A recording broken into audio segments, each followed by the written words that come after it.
तो आदाब, नमस्कार, गुड इवनिंग, सत श्री अकाल। एक बार फिर आप तमाम लोगों का स्वागत है क्राइम तक की कहानी के इस एपिसोड में। उम्मीद है पूरी फैमिली अच्छी होगी, अपना और अपनों का ख्याल रख रही होगी। पुलिस, कानून, अदालत, लोग, माँ बाप, अब जो भी सोचे सोचते रहें, पर बिना एक सवाल का जवाब सामने आए भिवानी की मनीषा कल यानी 21 अगस्त को पंचतत्व में विलीन हो गई। कल मनीषा का अंतिम संस्कार कर दिया गया। अंतिम संस्कार हो चुका, लेकिन मनीषा की मौत की मिस्ट्री अब भी अपनी जगह कायम है। बहुत सारे सवाल हैं इस मनीषा की मौत को लेकर। हाल के वक्त में शायद ये पहला केस है जिसमें मौत की सच्चाई पता लगाने के लिए एक नहीं, दो नहीं, तीन बार पोस्टमार्टम किया गया। सारे सवालों के साथ आज की कहानी आपके सामने रखूंगा, लेकिन उससे पहले सिर्फ दो सवाल जो काफी कुछ इशारा करते हैं मनीषा की मौत और सच्चाई को लेकर। पहला, एक स्टेट का बॉस होता है चीफ मिनिस्टर, मुख्यमंत्री। हरियाणा के भी मुख्यमंत्री नायब सिंह सैनी। जब मनीषा की मौत हुई 13 अगस्त को उसकी डेड बॉडी मिली, उसके बाद से हंगामा शुरू हो गया था। 15 और 16 अगस्त को काफी ज्यादा हंगामा हो रहा था। ऐसे वक्त में मुख्यमंत्री खुद स्टेटमेंट देते हैं, बयान देते हैं, सामने आते हैं और ये कहते हैं कि जो भी मनीषा का गुनहगार होगा उसे सरकार बख्शेगी नहीं, उसे कड़ी से कड़ी सजा दिलाएंगे। उन्होंने लोगों से, मनीषा के घर वालों से वादा किया। ये बात मनीषा की मौत का खुलासा होने के 2 दिन बाद की है। अब यहीं पे एक सवाल उठता है। जिस दिन मनीषा की लाश मिली यानी 13 अगस्त को, हरियाणा पुलिस के हिसाब से मनीषा की लाश के साथ उसके बैग में एक नोट मिला था, जिससे पुलिस का कहना है कि एक सुसाइड नोट है। अब जब सुसाइड नोट पुलिस के हाथ लग चुका, और वो भी 13 अगस्त को, पुलिस अपने साथियों से, अपने सीनियर से तो शायद झूठ नहीं बोलेगी ना छुपाएगी। तो यहाँ सवाल ये है कि क्या हरियाणा पुलिस ने अपने सबसे बड़े बॉस यानी कि राज्य के मुख्यमंत्री, चीफ मिनिस्टर तक से इस सुसाइड नोट की बात छुपा ली? क्योंकि अगर ये नोट और इसकी सच्चाई हरियाणा के सीएम को पहले ही मालूम होती तो वो लाश मिलने के 2 दिन बाद लोगों को ये भरोसा न दे रहे होते कि हम कातिलों को या मनीषा के गुनहगारों को कड़ी से कड़ी सजा दिलाएंगे। क्योंकि पुलिस के हिसाब से तो ये एक सिंपल खुदकुशी का मामला था, क्योंकि सुसाइड नोट मिला बैग से। तो जब सुसाइड नोट मिल गया तो फर्ज है पुलिस का कि अपने बॉस को यानी मुख्यमंत्री को ये बताए कि सर, मनीषा का कत्ल नहीं हुआ है, उसका रेप नहीं हुआ है। ये लोग जो गुस्से में धरना प्रदर्शन कर रहे हैं, इन्हें गलतफहमी हुई है। असल में तो ये रहा सुसाइड नोट मनीषा के हाथ का लिखा हुआ। तो इससे सीएम की भी फजीहत नहीं होती।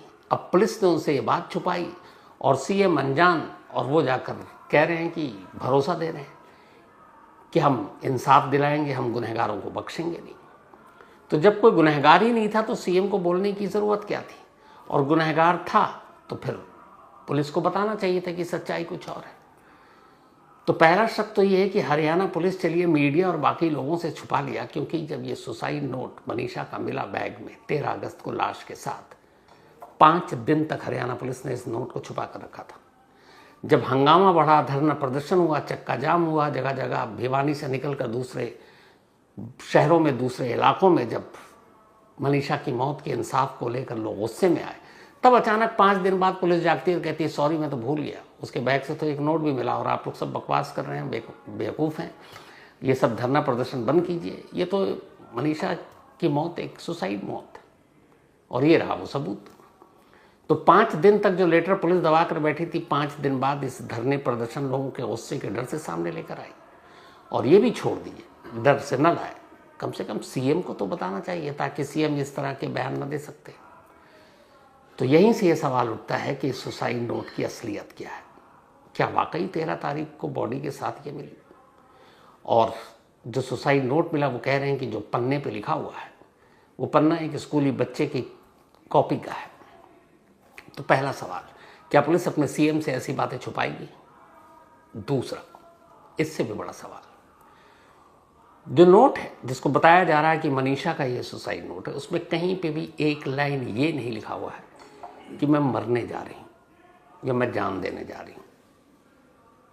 नंबर 2, उससे भी बड़ा सवाल, मनीषा के माँ बाप दोनों अंग्रेजी नहीं जानते, रोमन इंग्लिश भी नहीं जानते, हिंदी पढ़ लेते हैं। मनीषा को हिंदी आती है, मनीषा को हरियाणवी भी आती है, मनीषा के घर वालों को भी हरियाणवी आती है। फिर मनीषा ने जिस अपने माँ बाप के लिए नोट लिखा वो रोमन इंग्लिश में क्यों लिखा, जबकि उसे पता है कि उसके माँ बाप इसका एक अक्षर भी नहीं पढ़ पाएंगे। इतना तो उसे पता था। तो अगर कोई शख्स अपनी आखिरी बात पहुंचाने के लिए किसी को लिख रहा है तो वो उसी की भाषा, उसी की जुबान में लिखेगा, न कि उस भाषा में जिसे पता है कि कोई और पढ़कर सुनाएगा। ऐसा तो हो नहीं सकता। वो तो चाहती थी कि उसके माँ बाप, अगर उसने ऐसा किया और ये लिखा कि माँ बाप पढ़ेंगे, तो माँ बाप को तो इंग्लिश या रोमन इंग्लिश भी नहीं आती, ABCD पढ़ ही नहीं पाते। तो फिर उसने ये जो नोट लिखा ये रोमन इंग्लिश में क्यों लिखा, हिंदी में लिखना चाहिए। अगर यही तर्क है पुलिस का, हरियाणा पुलिस के पास इन दोनों सवालों के जवाब नहीं है। जवाब तो और भी बहुत सारे नहीं है। खैर, पूरी कहानी अब आपको सुनाता हूँ। 11 अगस्त को मनीषा भिवानी की रहने वाली 12वीं के बाद एक प्ले स्कूल में टीचर की नौकरी करती थी। सपना था नर्सिंग स्टाफ बनने का। पढ़ाई के साथ साथ वो नर्सिंग का कोर्स करना चाहती थी, उसके लिए कॉलेज में दाखिला चाहती थी। अगस्त को घर से निकली और अपने माँ बाप से कहकर गई कि वो आज कॉलेज भी जाएगी एडमिशन फॉर्म भरने के लिए या जानकारी लेने के लिए। सुबह वो जाती है स्कूल, फिर वहाँ से कॉलेज, उसके बाद गायब। घर वाले थाने पहुँचते हैं उसी रात। पुलिस वाले कहते हैं कहाँ भटक रहे हो, कहीं चली गई होगी मर्जी से, लौट आएगी, या तो ये होगा ज़्यादा से ज़्यादा कि शादी के काट के साथ लौटे, शादी कर लेगी, किसी से प्यार होगा, इश्क का चक्कर होगा। परेशान मत हो, हमें भी परेशान मत करो। घर वालों को लौटा दिया। अगस्त की तारीख आ गई, 14 को भी घर वाले परेशान, मिली नहीं। तब मजबूरी में पुलिस वालों ने शाम के 7:30 बजे के आसपास FIR दर्ज की। 24 घंटे बीत चुके थे। और इसी हरियाणा के DGP साहब का एक दावा है कि हरियाणा इकलौता ऐसा स्टेट है जो मिसिंग कंप्लेंट को भी फ़ौरन उसी तरीके से लिखते हैं। यहाँ ये केस नज़ीर है। 24 घंटे तक माँ बाप को पहले बेइज्जत किया और ये भी ताने मारे कि जाओ शादी के कार्ड के साथ आ जाएगी। 24 घंटे के बाद खैर FIR दर्ज होती है। इसके बाद फिर 13 तारीख आती है। 13 तारीख को एक खेत पर एक लड़का जो काम करता था वो अचानक कुछ कुत्तों को देखता है। 4-5 कुत्तों का झुंड। वो करीब जाता है तो देखता है एक लाश पड़ी है, कुत्ते उस लाश को नोच रहे हैं। वो उन्हें भगाने की कोशिश करता है, कुत्ता उनके ऊपर हमला करने की कोशिश करता है। वो डरता है, फिर शोर मचाता है, अपने मालिक को बताता है। फिर मालिक पहुंचता, देखता है एक लड़की की लाश है। पुलिस को खबर दी जाती है, पुलिस आती है। चूँकि मिसिंग रिपोर्ट एक दिन पहले लिखी थी, कपड़ा हुलिया सब मालूम था, उन्हें यकीन हो गया कि ये लाश मनीषा की है। घर वालों को बुलाया, घर वालों ने आकर लाश की शिनाख्त की, लाश को पोस्टमार्टम के लिए भेज दिया गया। अब धीरे धीरे पूरे इलाके में ये खबर फैल गई कि एक मनीषा जो गायब थी उसकी लाश मिली और इस बुरी हालत में मिली। हैरानी इस बात पे भी थी कि सिर्फ 2 दिन के अंदर लाश की हालत इतनी ख़राब नहीं हो सकती। खैर, अब हंगामा शुरू हो गया। हंगामा शुरू हुआ तो पुलिस ने पहले भिवानी के सरकारी अस्पताल में पहला पोस्टमार्टम कराया और ये पोस्टमार्टम जो है 14 अगस्त को कराया गया। 14 अगस्त के पोस्टमार्टम के बाद हंगामा इधर और बढ़ता जा रहा है। तो फिर पुलिस ने मजबूरन 16 अगस्त को PGI रोहतक में पोस्टमार्टम कराया। दूसरी बार पोस्टमार्टम हुआ। दोनों पोस्टमार्टम रिपोर्ट में थोड़ा बहुत हेरफेर था। उसकी वजह ये थी कि जब पहली बार पोस्टमार्टम होता तो बहुत सारे इंसानी अंगों को प्रिजर्व कर लिया जाता, निकाल लिया जाता, जैसे किडनी के, हार्ट के, बाकी विसरा, ताकि आगे उसके अगर एग्जामिन करने की ज़रूरत हो तो कर सके। तो जब सेकंड पोस्टमार्टम हुआ तो इसलिए उसमें आया कि इसमें से कई सारे इंसानी अंग गायब थे, जिसमें किडनी के बारे में लिखा हुआ था, इसके अलावा स्प्लीन था, यूट्रस था, ये सारी चीज़ें। लेकिन कई बार पोस्टमार्टम के दौरान ये अंगों को निकाल लिया जाता है, इसमें कोई बड़ी बात नहीं है। ये मिसिंग नहीं था। कई जगह पर ऐसी खबर आई कि ये सब गायब है, नहीं, पोस्टमार्टम के दौरान इन सारी चीज़ों को रखा जाता है। खैर, दूसरी जब पोस्टमार्टम रिपोर्ट आई तब उसमें शरीर पर चोट और निशान, ये सारी चीज़ें आई। और दोनों ही रिपोर्ट के बाद ये पुलिस ने कहा कि ये केस सुसाइड का है, मनीषा ने सुसाइड किया। उन्होंने दलील दी कि मनीषा ने अपने स्कूल के पास से कीटनाशक दवा खरीदी थी और पोस्टमार्टम रिपोर्ट में भी आया है कि उसके शरीर से जहर के अंश मिले। 2 पोस्टमार्टम रिपोर्ट हो चुका था। अब यहाँ एक चीज़ बड़ी हैरान करने वाली थी, वो ये कि अमूमन पॉइजनस के जो केस होते हैं उसकी जांच विसरा से होती है। विसरा एक पेट की थैली होती है, तो उस पेट की थैली में कोई ऐसी पॉइजनस चीज़ या केमिकल गया है तो वो पता चल जाता है। लेकिन पोस्टमार्टम रिपोर्ट 24 से 48 घंटे में आ जाती है। विसरा की रिपोर्ट इतनी जल्दी नहीं आती है। मैंने पहले भी कई बार कहा है कि विसरा के सैंपल को एक ख़ास केमिकल या पानी या नमक के घोल में एक ख़ास मुद्दत तक के लिए रखा जाता है, फिर उसका कलर जिस हिसाब से चेंज होता है, फिर उस हिसाब से रिपोर्ट आती है, पॉइजन है कि नहीं है, केमिकल कोई है कि नहीं है। लेकिन यहाँ विसरा रिपोर्ट भी आनन फानन आ गई, क्योंकि हरियाणा पुलिस ने ऐलान कर दिया कि पॉइजन से हुई मौत है। ये बड़ी हैरान करने वाली बात थी। खैर, इसके बाद भी घर वाले मानने को तैयार नहीं, लेकिन फिर खबर आई कि दूसरे पोस्टमार्टम के बाद घर वाले राज़ी हो गए बॉडी लेने को, अंतिम संस्कार करने के लिए। लेकिन फिर जब बाकी लोग पहुँचे, मीडिया पहुँची, तो उन्होंने कहा नहीं, हम पर दबाव डाला गया। पुलिस ने हमसे कहा कि कानून व्यवस्था बिगड़ सकती है, लोगों ने चक्का जाम कर रखा है, हंगामा हो रहा है, और आप इस वक्त हमारा साथ दीजिए, मदद कीजिए, हम सही से जांच करेंगे, लेकिन आप अंतिम संस्कार करके ये सारी चीज़ों को ख़त्म कीजिए और कहिए कि हम पोस्टमार्टम रिपोर्ट और पुलिस के इन्वेस्टिगेशन से संतुष्ट हैं। पर बाद में माँ बाप ने कहा कि हम पर दबाव डाला गया, इसने हमने ऐसा स्टेटमेंट दिया, लेकिन हमें इंसाफ चाहिए। इसके बाद अब फिर तीसरी बार ये हुई कि हमें भरोसा नहीं है हरियाणा पुलिस और उसकी जांच पर, तो इस मामले की जांच सीबीआई को सौंपी जानी चाहिए। आखिरकार फिर नायब सिंह सैनी हरियाणा के सीएम ऐलान करते हैं 18 अगस्त को शायद केस की इसकी जांच सीबीआई को सौंपी जाती है। केस की जांच सीबीआई को सौंप दी गई, लेकिन परिवार की दूसरी मांग थी कि पोस्टमार्टम जो है, चूँकि हरियाणा में हुआ, पहला भिवानी और फिर पीजीआई रोहतक, पोस्टमार्टम रिपोर्ट में भी गड़बड़ हो सकता है, खेल हो सकता है, और ये हुआ है बहुत बार पहले। किसी केस को दबाना हो, छुपाना हो, मिटाना हो, तो आप पोस्टमार्टम रिपोर्ट में भी हेर फेर कर सकते हैं। तो ये हुआ कि इस रिपोर्ट से भी हमें भरोसा नहीं है, तो इसलिए उनकी मांग थी कि मनीषा की पोस्टमार्टम तीसरी बार हो, और इस बार हरियाणा में नहीं बल्कि दिल्ली के रेपुटेटेड एम्स में, ऑल इंडिया मेडिकल इंस्टीट्यूट में। ये मांग भी मान ली गई और 20 अगस्त को पीजीआई रोहतक से मनीषा की डेड बॉडी दिल्ली लाई गई और एम्स में उसका पोस्टमार्टम हुआ। पोस्टमार्टम के बाद 20 अगस्त की रात ही वापस डेड बॉडी भिवानी के सरकारी अस्पताल के मुर्दा घर में ले जाया गया। परिवार वालों से बात की गई, उन्होंने कहा आपकी दोनों मांग मान ली गई है, सीबीआई को जांच सौंप दी गई है और साथ ही एम्स में पोस्टमार्टम हो गया। फिर घर वालों ने रजामंदी दे दी और इसके बाद कल सुबह भिवानी में मनीषा का अंतिम संस्कार कर दिया गया। कहानी का पहला चैप्टर खत्म, लेकिन अंतिम संस्कार के बाद क्या मनीषा की मौत का सच पूरी तरह सामने आ पाएगा? क्योंकि इस केस में जो कुछ हुआ वो अमूमन सिर्फ हरियाणा ही क्यों, हमारे देश की ज़्यादातर पुलिस का शुरुआती रवैया लगभग ऐसे ही रहता है। जब तक हाई प्रोफाइल मामला ना हो, मीडिया ट्रायल शुरू ना हो जाए, मीडिया में सुर्खियाँ ना बन जाए, पुलिस मिसिंग या इस तरह के केसेस को लापरवाही से ही ट्रीट करती है। तो खैर, अब इस केस की जो चीज़ें हैं, जो सवाल खड़े कर रहे हैं, उसमें कई इंपॉर्टेंट पहलू हैं। दो तो शुरुआत में ही आपको बताया था। मनीषा ने सलवार सूट पहन रखा था और जब उसकी डेड बॉडी मिली तो उसके चेहरे पर निशान थे, बल्कि चेहरा गायब ही था, और साथ ही गले पर निशान थे, शरीर के बाकी जगह पर नहीं थे। जो पुलिस का मानना है और शुरुआती पोस्टमार्टम रिपोर्ट वो ये है कि ये कुत्तों के नोचने की वजह से जख्म आए। इसमें कोई स्ट्रैंगुलेशन, गला घोंटने, बाकी चीज़ों के निशान नहीं मिले। और ये सब पोस्टमार्टम है, एंटीमार्टम नहीं। यानी कुत्तों ने भी जो नोचा खाया वो मौत के बाद है।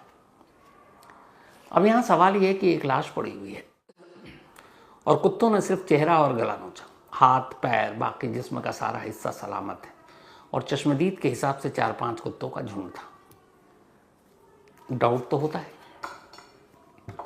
कि ऐसा कैसे मुमकिन है, बाकी शरीर का अंग सलामत है।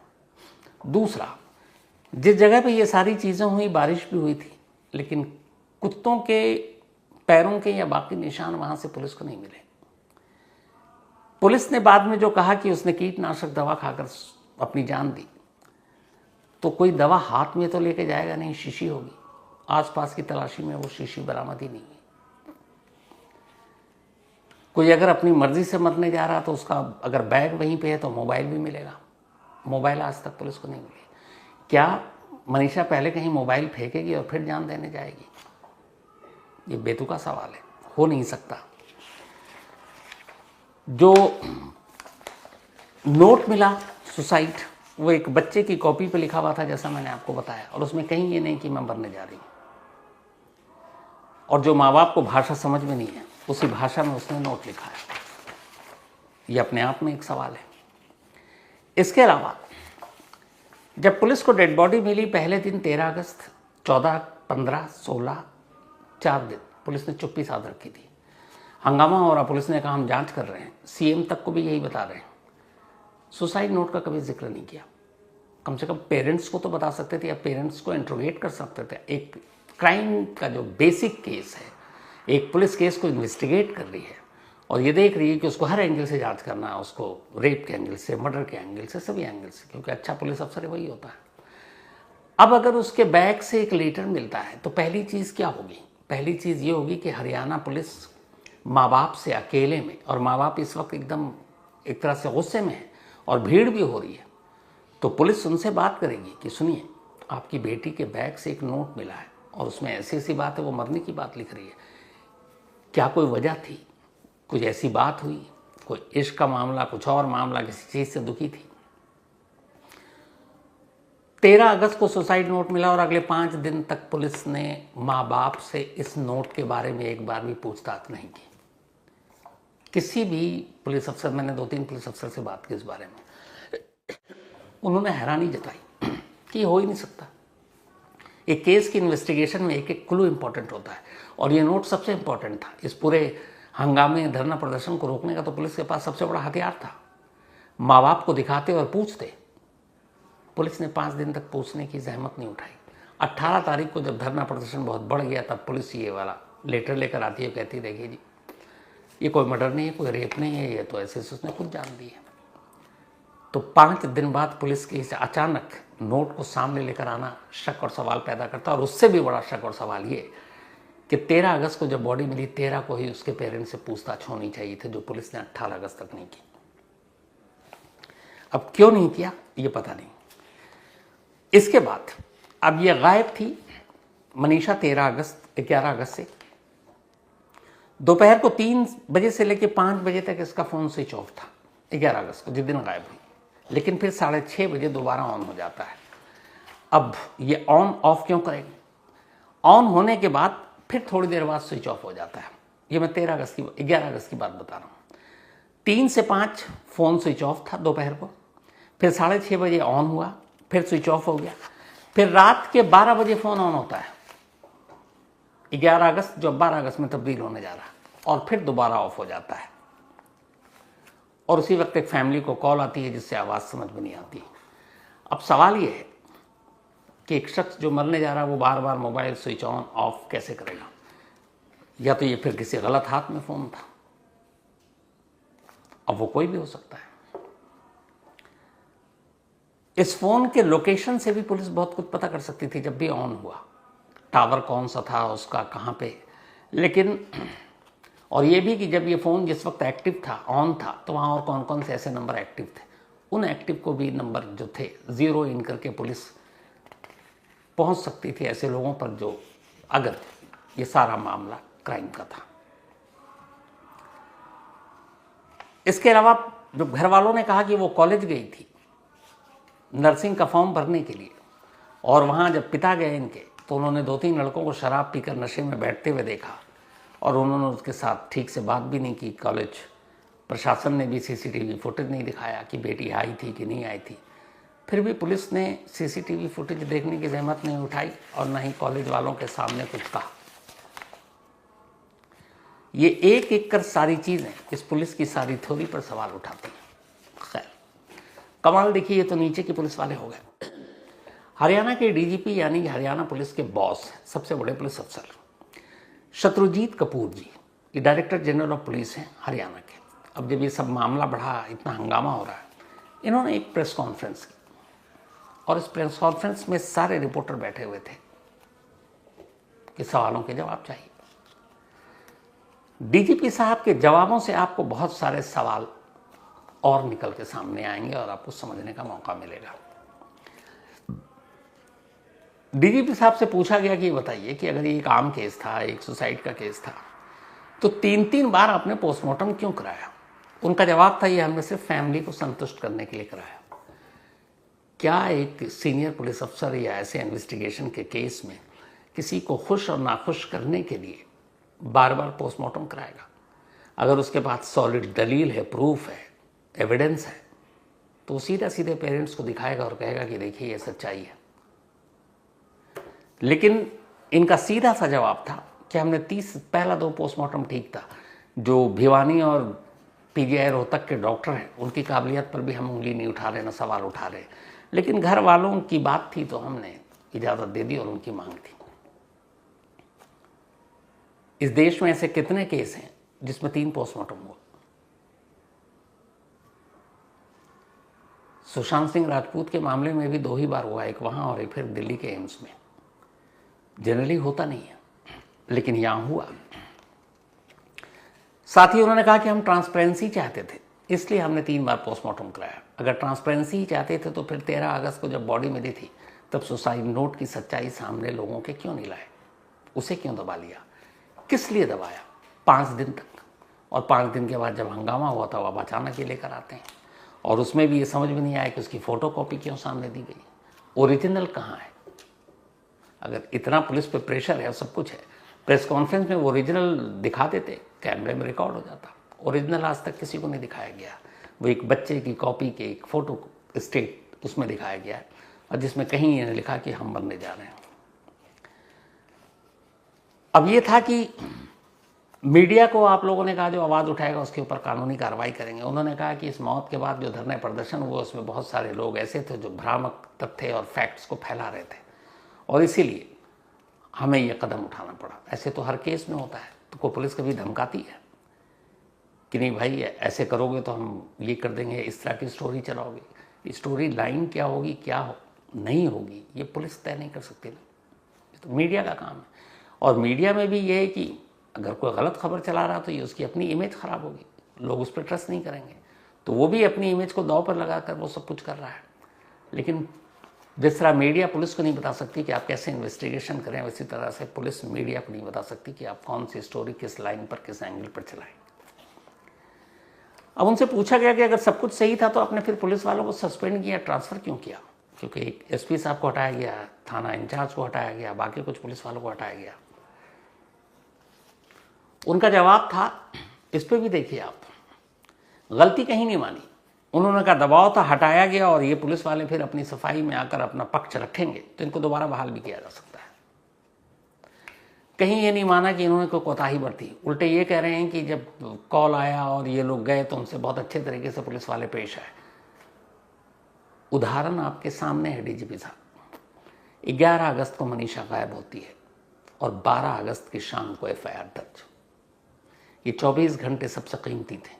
अगर पुलिस उसी वक्त हरकत में आती तो मैं बाकी नहीं है, अगर मनीषा की मौत उस वक्त तक हो भी चुकी थी तो कम से कम जानवरों के हाथों से नुचने से तो वो बच जाती। लेकिन आपकी पुलिस ने कुछ नहीं किया, और आप कह रहे हैं कि अगर अब वो पुलिस वाले दोबारा आते हैं और अपनी सफाई देते हैं, उनकी सफाई में दम है, तो हम उनको बहाल कर देंगे। कमाल है। इन्वेस्टिगेशन पर जब उनसे पूछा गया कि ये कैसी इन्वेस्टिगेशन थी, इसमें सारी चीज़ें आ गई थी, उन्होंने कहा नहीं, हम तो प्योर साइंटिफिक इन्वेस्टिगेशन कर रहे हैं, और जो फॉरेंसिक टीम है, जो पोस्टमार्टम रिपोर्ट है, उसी के हिसाब से हमने सारी कार्रवाई की है। तो अगर मैं आपकी साइंटिफिक और फॉरेंसिक को ही मान लूँ तो फिर जो शीशी थी, अगर पुलिस की थ्योरी के हिसाब से वो पॉइजन था, वो शीशी कहाँ है? एक लड़की जो अपनी मर्जी से मरने जा रही है, वो अपना फ़ोन कहाँ फेंकेगी? बैग से लेके नोट तक उसके पर्स में है, तो फ़ोन तो इधर उधर करेगी नहीं। शीशी मिली नहीं, सीसीटीवी कैमरे से आपने उसको देखा नहीं, लास्ट लोकेशन क्या है। जिस कॉलेज में आखिरी बार गई वहाँ पे पुलिस ने ज़रूरत ही नहीं समझा कि कुछ इंक्वायरी करें। तो फिर साइंटिफिक और फॉरेंसिक एविडेंस का ये दावा भी बचकाना ही लगता है। हर एक का यही सवाल था कि कहीं उस कॉलेज में तो कुछ नहीं हुआ था जहाँ 11 अगस्त को मनीषा गई थी, क्योंकि फादर के स्टेटमेंट के हिसाब से 3 लड़के शराब पीकर बैठे हुए थे। कुछ भी हो सकता है, लेकिन पुलिस ने उस कॉलेज और उसमें जांच में ही बहुत देर कर दी और कुछ किया ही नहीं। अब ये था कि भैया जो पुलिस की थ्योरी की जानवरों ने या कुत्तों ने बॉडी को नुकसान पहुंचाया, खाया, ये कैसे पता? तो ये पुलिस की थ्योरी थी कि एक किसान था, उसका एक लड़का था, उसने उसे देखा, इसका और कोई भी सबूत नहीं था। एक बड़ा इंपॉर्टेंट सवाल था, चलिए पुलिस की थ्योरी के मान लेते हैं 1 मिनट को कि, और यह पोस्टमार्टम रिपोर्ट को, कीटनाशक दवाएं मिली, जहर खाने से मौत हुई, जहर की शीशी भी खरीदी। पुलिस ने ये कहा कि स्कूल के पास एक शॉप है, शॉप से जाकर उसने लिया, उसके एविडेंस है, शॉपकीपर का स्टेटमेंट है, पर्ची है जो दवा खरीदी गई थी। ठीक है, यहां तक एग्री। बट ये कैसे पता किया जाए यह पुलिस ने किया कि उसने ये अपनी मर्जी से जहर पी या किसी ने जबरन पिलाया? कोई सबूत नहीं है। दूसरा, आमतौर पर पॉइजन खाने के बाद मुंह से झाग वाग निकलता है। अब तक की 2 पोस्टमार्टम रिपोर्ट, क्योंकि एम्स की पोस्टमार्टम रिपोर्ट तो अभी आई नहीं है, उसमें कहीं झाग का जिक्र नहीं है। और उससे भी बड़ा एक इंटरेस्टिंग इसमें, एक इंसान जिसके जिस्म में जहर है, उसको कुछ आवारा कुत्ते नोच रहे हैं, तो जहर का कुछ पार्ट उन कुत्तों तक भी जाएगा, उन कुत्तों पर भी असर होगा। क्या पुलिस ने ये जानने की कोशिश की कि उस जगह पे या उसके आसपास इस इंसिडेंट के बाद कुछ कुत्तों की मौत हुई जहर की वजह से, अगर जहर इतना स्ट्रांग था? एक किसी ने दलील दी कि नहीं, वो जहर ने जहां पे ज्यादा असर किया वहां पर कुत्तों ने नहीं नोचा था। तो क्या कुत्ते इतने होशियार हो गए कि उन्हें पता है कि ये एक जहरीली लाश है और हमें कहां कहां नोचना है और कहां नहीं?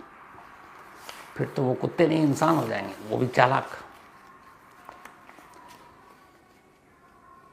साथ ही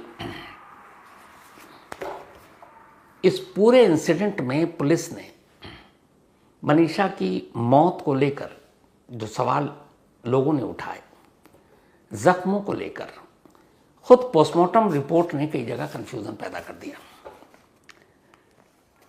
कंफ्यूजन ये था कि जो पहली भिवानी के अस्पताल में पोस्टमार्टम मनीषा की हुई, उसमें लिखा था कि शरीर पर तिनके, घास और सड़े हुए टिश्यू मिले, शरीर पर जगह जगह मक्खियों के अंडे मिले, खोपड़ी और त्वचा पर सड़न, चेहरा और आंखें पूरी तरह नष्ट थी, गर्दन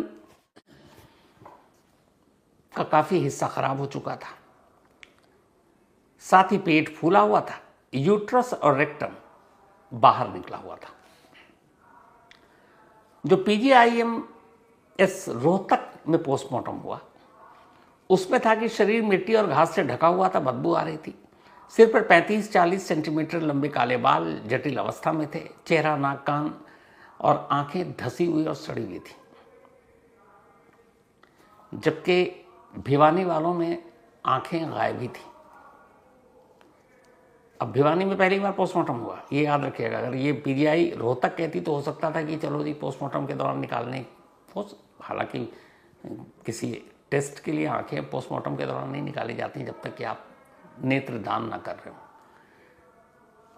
लेकिन आंखें भिवानी वाले कह रहे हैं गायब हैं और वो कह रहे हैं कि नहीं, धंसी हुई है। अब ये 2 चीजें अपने आप में ही शक पैदा करती हैं।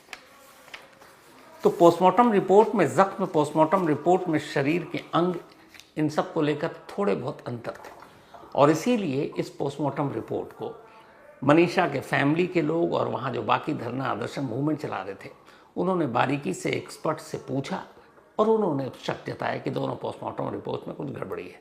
और तब ये फैमिली ने मांग की कि हमें एम्स में पोस्टमार्टम तीसरी बार करवाइए, और अब हो चुका है, एम्स की रिपोर्ट आ जाएगी। अब DGP साहब का कहना है कि इस सारे सवालों के बाद अब जांच क्या, कैसे, ये CBI जाने। अब CBI के हाथ में केस है। हालांकि इस आखिरी लाइन पर आकर मैं थोड़ा सा डिफर हूं।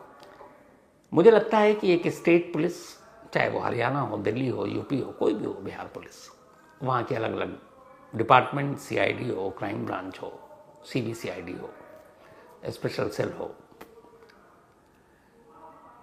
ये सब अगर जांच करते हैं, ठीक है, थोड़ी बहुत ऊंच नीच होती है, रिजल्ट आ जाता है, थोड़ा वक्त भी लेंगे, उंगलियां भी उठेंगी, लेकिन फिर प्रेशर पड़ता है तो ये लोग रिपोर्ट तो ले आते हैं और नतीजा सामने होता है। सीबीआई को लेकर मेरा अपना मानना है कि एक बार इनके पास केस गया तो फिर ठंडे बस्ते में गया। हाल के बहुत सारे एग्जाम्पल हैं और उस केस का हश्र अच्छा नहीं होता। तो अब फैमिली की मांग थी, सरकार ने मांग मिली। अब गेंद सीबीआई के पाले में है। क्या सीबीआई मनीषा की मौत का सच सामने लाएगी? और उससे भी बड़ा सवाल ये कि क्या ये सच जल्दी सामने लाएगी या फिर वही होगा कि जैसे सुशांत और बाकी केसों में लंबे कई सालों तक फाइल ठंडे बस्ते में है, सब कुछ शांत हो गया, लोग भूल गए, उसके बाद किसी दिन आ जाती है क्लोजर रिपोर्ट और ये भी कि इसमें कुछ नहीं था, ये तो एक सिंपल सुसाइड का मामला था।